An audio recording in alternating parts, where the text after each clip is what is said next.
Good morning all of you. Today I am going to discuss about health and physical education, class 12th, chapter number 2nd, sports and nutrition.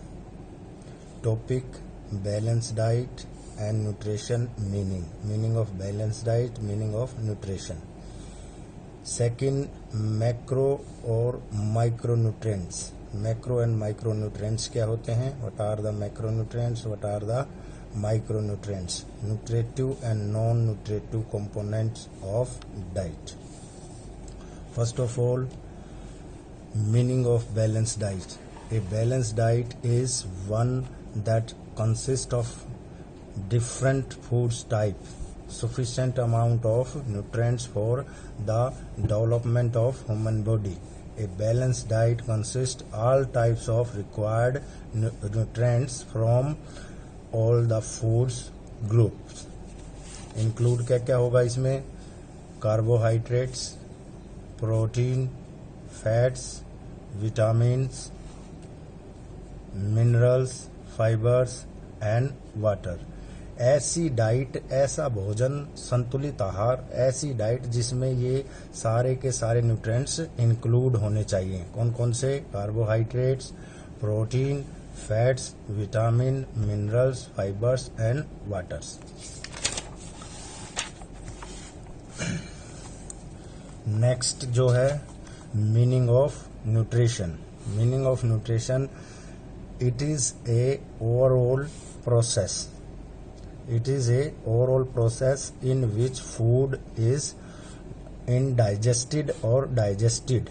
It nutrients absorbed and distributed into the various system of the body for smooth functioning. हमारे भोजन को digest करना, इनडाइजेस्ट करना, distribute करने का एक process होता है. डायनेमिक एक प्रोसेस होता है, एक साइंटिफिक प्रोसेस होता है. उसको हम क्या बोलते हैं? न्यूट्रिशन बोलते हैं. ठीक है, उसको हम न्यूट्रिशन बोलते हैं. अब सेकंड जो टॉपिक था हमारा, मैक्रोन्यूट्रिएंट्स कौन से होते हैं? मैक्रोन्यूट्रिएंट्स जो लार्ज अमाउंट में डाइट में लिए जाते हैं, हमारी डाइट में लार्ज अमाउंट में लिए जाते हैं, वो मैक्रोन्यूट्रिएंट्स होते हैं. कौन कौन से? Carbohydrates, protein, fats, water. ठीक है, तो सबसे पहले हम डिस्कस करेंगे कार्बोहाइड्रेट्स क्या है. मेड अप ऑर्गेनिक कंपाउंड से बनता है और 45 से 65% तक हमारी एनर्जी कार्बोहाइड्रेट से हमें मिलती है. ठीक है, carbohydrates consist of the carbon, hydrogen and oxygen 2:1. Hydrogen and oxygen का 2:1 रेशो होता है. 2 मेन टाइप्स ऑफ कार्बोहाइड्रेट्स होते हैं. 2 टाइप के कार्बोहाइड्रेट्स होते हैं. एक तो सिंपल कार्बोहाइड्रेट्स जो स्मॉलर चेन में होते हैं, कैरिल्स्टाइन में होते हैं और वाटर सोलेबल होते हैं. एग्जाम्पल इनका देना चाहें तो हम कौन कौन से होते हैं? ग्लूकोज, सुक्रोज और ग्लैक्टोज. इन 3 टाइप के मैंने एग्जाम्पल आपको दिए हैं. ये सिंपल कार्बोहाइड्रेट्स होते हैं. अब जो नेक्स्ट है वो है कॉम्प्लेक्स कार्बोहाइड्रेट्स. कार्बोहाइड्रेट्स की 2 टाइप बताई. एक तो सिंपल कार्बोहाइड्रेट्स जो हमने डिस्कस कर लिया, दूसरा कौन सा है? कॉम्प्लेक्स कार्बोहाइड्रेट्स में क्या है? जो ये लार्ज चेन में होते हैं और एग्जाम्पल स्टार्च, ग्लूकोजन और सेलुलोज होते हैं. और सोर्स क्या होता है? अब नेक्स्ट इसमें पॉइंट बनेगा. सोर्स, कार्बोहाइड्रेट्स के सोर्स क्या है? पोटैटोज, बनानाज और गुड़, बाजरा, सोयाबीन, ज्वार. डिजीज कौन कौन सी हो सकती हैं? डिफिशियंसी. कार्बोहाइड्रेट्स को यदि हम अपनी बैलेंस डाइट में नहीं लेते हैं तो कौन कौन सी डिजीज हो सकती हैं? डायबिटीज, हार्ट डिजीज हो सकती है, हाइपरटेंशन हो सकती है. एक्सेसिव अमाउंट में हम अपनी डाइट में लेते हैं, एक्सेसिव अमाउंट में अपनी डाइट में कार्बोहाइड्रेट्स को लेते हैं तो डायबिटीज हो जाता है. जो हार्ट डिजीज होने के चांसेस है, हाइपरटेंशन, ओबेसिटी. ठीक है, और लैक जो अमाउंट हमारी बैलेंस डाइट होती है उसमें लैक ऑफ कार्बोहाइड्रेट्स की मात्रा रहती है तो हमारा वेट लूज होता है, वीकनेस जो है हमारी बॉडी वीक हो जाती है और स्किन भी लूज हो जाती है. तो ये पहला मैक्रोन्यूट्रिएंट था जो क्या, कार्बोहाइड्रेट्स। दूसरा है प्रोटीन। सेकेंडली कौन सा है, प्रोटीन। प्रोटीन जो होता है made up carbon compounds, hydrogen, nitrogen और ऑक्सीजन। नाइट्रोजन, हाइड्रोजन, कार्बन और ऑक्सीजन से बनता है, कंसिस्ट होता है।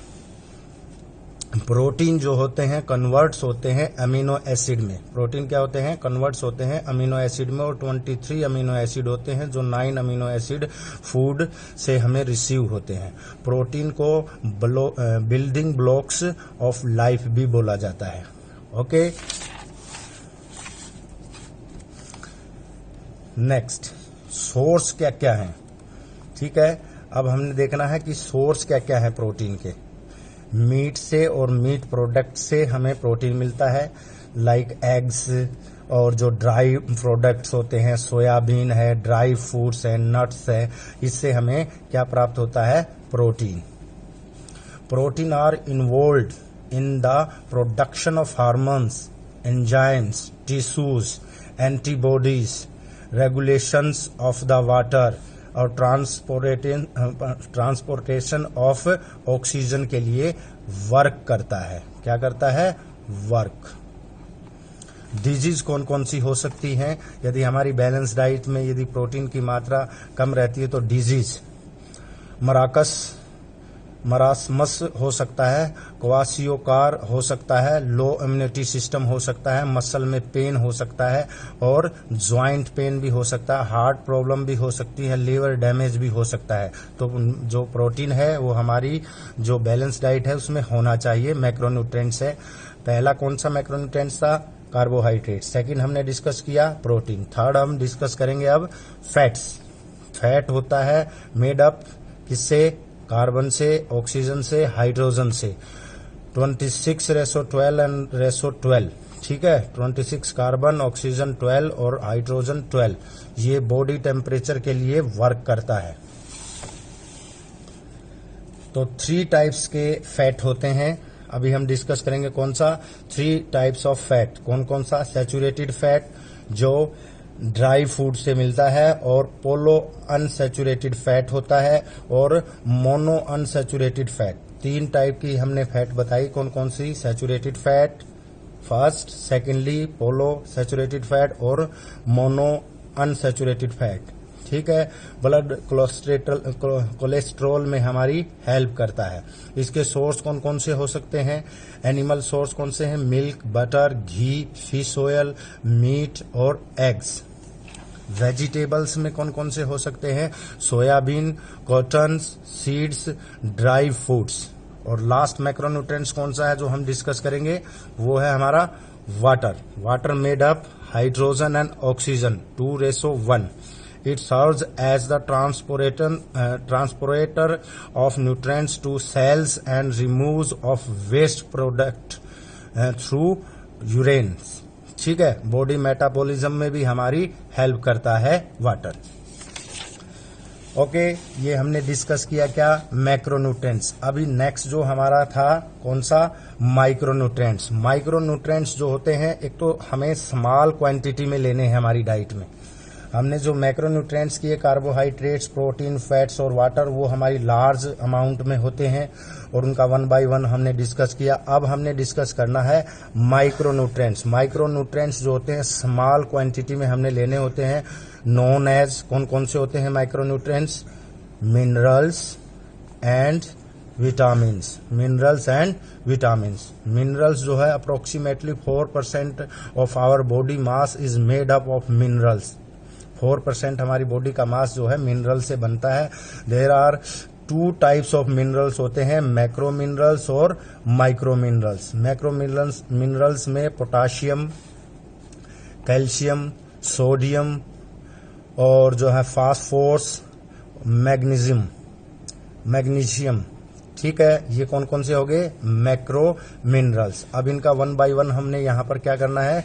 डिस्कस करना है। वन बाय वन हमने यहाँ क्या करना है? इनका डिस्कस करना है। मैक्रो मिनरल्स में कैल्शियम, कैल्शियम जो है मिल्क में और ग्रीन बीज में टीथ और बोन्स के लिए स्ट्रॉन्ग करने के लिए हेल्प करता है। और इसकी डिफिशियंसी से, कैल्शियम की डिफिशियंसी यदि कम मात्रा में हमारी डाइट में, बैलेंस डाइट में होता है तो रैकेट्स और ऑस्टियोपोरोसिस जैसी डिजीज होने के चांसेस होते हैं। दूसरा जो नेक्स्ट हमारा जो है मैक्रो मिनरल्स में क्या है? पोटेशियम, पोटाशियम जिसको बोलते हैं, फाउंड ग्रेन्स में, beans, potatoes, dark green leaves, bananas और फिश, ये इसके सोर्स होते हैं, प्राप्त किया जा सकता है। और मसल्स के कॉन्ट्रैक्शन में हमारी हेल्प करता है, अच्छा फंक्शन करता है। नेक्स्ट जो हमारा होता है, इसकी कमी से कौन सा रोग हो सकता है? पोटेशियम की कमी से हाइपोक्लेमिया डिजीज हो सकती है। अब नेक्स्ट कौन सा है? सोडियम। सोडियम जो है कैनल फूड से, फास्ट फूड से और टेबल साल्ट से मिल सकता है। नर्वस इंपल्स के लिए वोमिटिंग वगैरह की डिजीज इससे हो सकती है। और नर्वस इंपल्स के लिए हमारी क्या करता है? हेल्प करता है। मैग्नीशियम नट से, फिश से, बीन से, बनानाज और ड्राई फूड से ये हमें मिलता है। नर्वस सिस्टम और मसल्स का जो है, मस्कुलर सिस्टम और नर्वस सिस्टम और मस्कुलर सिस्टम की फंक्शनिंग में हमारी ये हेल्प करता है। और हाइपोमैग्नीशियमिया जैसी बीमारी जो है इसकी डिफिशियंसी से हो सकती है। नेक्स्ट हमारा मैक्रोन्यूट्रिएंट्स में, मैक्रो जो मिनरल्स है उसमें कौन सा हो सकता है? फास्फोरस, मीट से, मीट प्रोडक्ट से, मिल्क प्रोडक्ट से। और इसकी कमी से जो है ना बच्चों में क्या हो सकता है? कौन सी डिजीज हो सकती है? वो है रैकेट्स नाम की डिजीज हो सकती है। ये जो हमने डिस्कस किए ये क्या था? माइक्रोन्यूट्रिएंट्स। माइक्रोन्यूट्रिएंट्स में सबसे पहला था मिनरल्स, और मिनरल्स की भी मैंने दो टाइप बताई, मैक्रो मिनरल्स और माइक्रो मिनरल्स। मैक्रो मिनरल्स हमने डिस्कस कर लिए वन बाय वन। अब हमने डिस्कस करने हैं माइक्रो मिनरल्स। माइक्रो मिनरल्स में आयोडीन थायराइड ग्लैंड्स की से बनता है और ग्रोथ करने में हमारी हेल्प करता है। Production of the blood cells में भी, मेटाबॉलिज्म में भी, नर्वस सिस्टम में भी, मस्कुलर फंक्शनिंग के लिए भी बहुत ज्यादा हेल्पफुल होता है आयोडीन। इसकी कमी से गलकट जैसा रोग हो सकता है। नेक्स्ट जो है माइक्रो मिनरल्स में क्या है? Iron, production of the haemoglobin. Anaemia जैसी बीमारी जो है आयरन की कमी से हो सकती है। Red meets, fish, dry green leaves ये इसके सोर्स हो सकते हैं। Chromium, it regulates blood sugar levels. Resource कौन कौन से हैं? ग्रेन्स, नट्स और चीज, ठीक है। और डायबिटीज इसकी कमी से, क्रोमियम की कमी से डायबिटीज हो सकती है। नेक्स्ट कौन सा है? कॉपर WC काउंट के लिए बहुत ही, रिडक्शन के लिए बहुत ही हेल्पफुल होता है। और लास्ट में जो है माइक्रो मिनरल्स में क्या है? जिंक, स्ट्रॉन्ग इम्यून सिस्टम और जो है डाइजेस्टिव सिस्टम के लिए हेल्पफुल होता है। और रिडक्शन ऑफ द स्ट्रेस में भी और मेटाबॉलिज्म ऑफ एनर्जी में भी सबसे हेल्पफुल होता है। और जंक के जो अब सोर्स हैं, रेड मीट से, हेयर से ये मिलता है। और उसकी कमी से जो है ना स्किन की कंडीशन हो सकती है, कोई भी स्किन प्रॉब्लम हो सकती है, हेयर लूज होने के भी ज्यादा चांसेस होते हैं। अब नेक्स्ट जो है मैक्रोन्यूट्रिएंट्स में हमने क्या किया? पहला मिनरल्स में हमने क्या क्या डिस्कस किया? मैक्रो मिनरल्स और micro minerals one by one. अब सेकंड जो मैक्रोन्यूट्रिएंट्स में था विटामिन में क्या है? फैट सोलेबल विटामिन और water soluble vitamin. Fat soluble vitamin में A, D, E, K और जो है ना वाटर सोलेबल विटामिन में B कॉम्प्लेक्सेस और C। अब वन बाय वन इनको फैट सोलेबल विटामिन को हम डिस्कस करेंगे।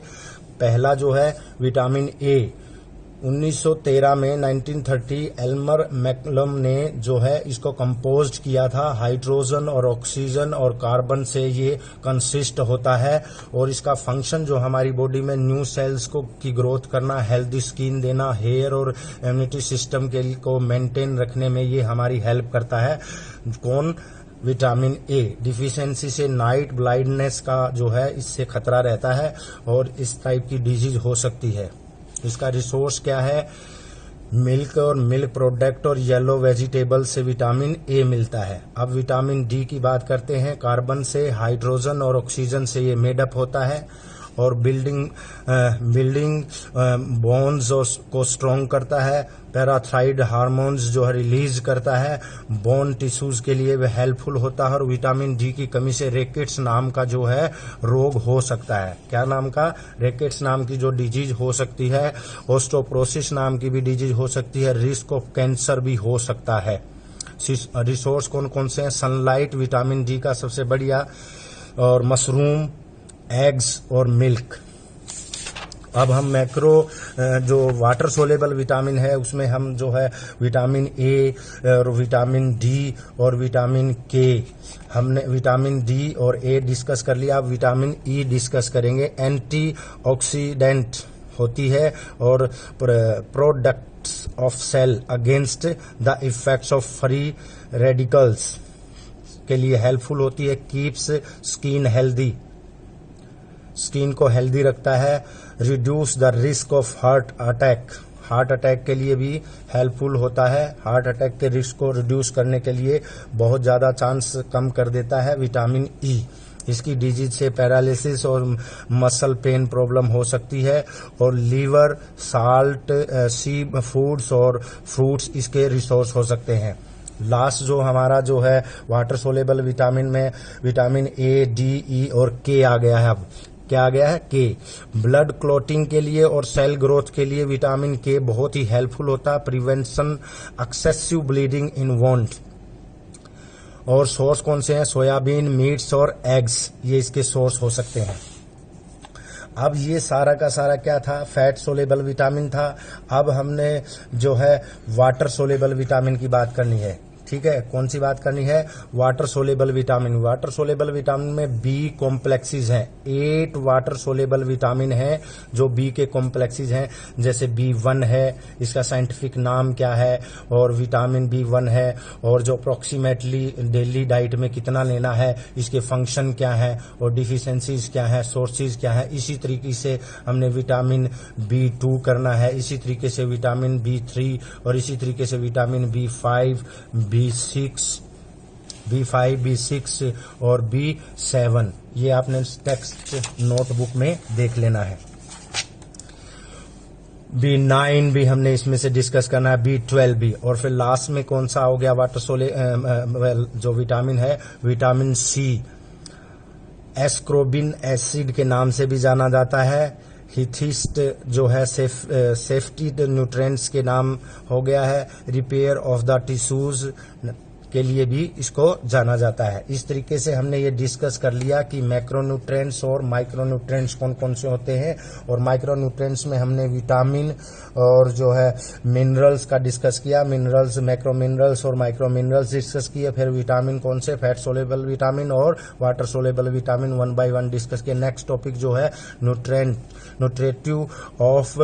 Nutritive and non nutritive components of diet. Nutritive components of diet कौन से हैं? जो हमने अभी मैक्रोन्यूट्रिएंट्स में प्रोटीन, कार्बोहाइड्रेट्स, फैट्स और माइक्रो में विटामिन और मिनरल्स, ये हमने पहले से ही डिस्कस कर लिए हैं। ऑलरेडी हमने डिस्कस कर लिए हैं, इनको दोबारा से आपने रिवाइज करना है। न्यूट्रिटिव कंपोनेंट्स ऑफ डाइट आ जाता है तो क्वेश्चन। और नेक्स्ट जो हमारा नॉन न्यूट्रिटिव कंपोनेंट्स है, जैसे रोगेज है, फाइबर्स है, ये इनडाइजेस्टेड कंपोनेंट होता है। फ्रूट से, ग्रेन से, वेजिटेबल्स, डाइजेशन प्रोसेस के लिए बहुत ही हेल्पफुल होता है। और जो सोलेबल फाइबर्स भी होता है, इनसोलेबल फाइबर्स भी होता है। Water is the dominant part होता है हमारी बॉडी का। सेल्स और ऑर्गन्स और smooth functioning of waste reproduction के लिए भी बहुत ही हेल्पफुल होता है। जो फाइबर्स हो गया, रोगेज, ये नॉन न्यूट्रिटिव कंपोनेंट्स हैं। दूसरा वाटर हो गया। तीसरा अब हम है ना कलर कंपाउंड्स की बात करते हैं। अट्रैक्टिव कलर्स और fruits, animals, blue, green, red, yellow, इस तरीके के कलर कंपाउंड्स मिल सकते हैं। और नेक्स्ट जो है फ्लेवर कंपाउंड्स है। Flavour compounds are derived from both nutritive और नॉन न्यूट्रिटिव भी हो सकते हैं। टेस्ट में अच्छे होते हैं। पैकिंग सोडा में ये है कलर फ्लेवर कंपाउंड हमारे मिलते हैं। नेक्स्ट जो हमारा टॉपिक है इसमें, नेक्स्ट जो पॉइंट है, प्लांट्स कंपाउंड जो है, कैफीन जो है ना एक्सेसिव मात्रा में लेने से हार्ट रेट जो है इंक्रीज होती है और हार्ट की जो है प्रॉब्लम हो सकती है। ठीक है, अब ये था प्लांट कंपाउंड्स। तो अब नॉन न्यूट्रिटिव कंपोनेंट्स में हमने नॉन न्यूट्रिटिव कंपोनेंट्स में क्या किया, फाइबर्स हमने डिस्कस किया, वाटर डिस्कस किया, कलर कंपाउंड डिस्कस किया और फ्लेवर कंपाउंड डिस्कस किया और लास्ट में हमने कौन सा किया, प्लांट जो है कंपाउंड डिस्कस। ये सारे के सारे क्या है, ये नॉन न्यूट्रिटिव कंपोनेंट्स है। कौन से हैं, नॉन न्यूट्रिटिव कंपोनेंट्स। और न्यूट्रिटिव कंपोनेंट्स में हमने पहले ही ऑलरेडी मैक्रोन्यूट्रिएंट्स और माइक्रोन्यूट्रिएंट्स में दोनों न्यूट्रिटिव कंपोनेंट्स ऑफ डाइट में क्या किया, मैक्रोन्यूट्रिएंट्स में प्रोटीन है, कार्बोहाइड्रेट है, फैट्स है, विटामिन है, मिनरल्स है, ये ऑलरेडी हमने डिस्कस कर लिए हैं। ठीक है, ठीक है। Today I am going to discuss about balanced diet, meaning of balanced diet और meaning of nutrition and macronutrients और micronutrients, nutritive components और non-nutritive components. Okay, thank you all of you.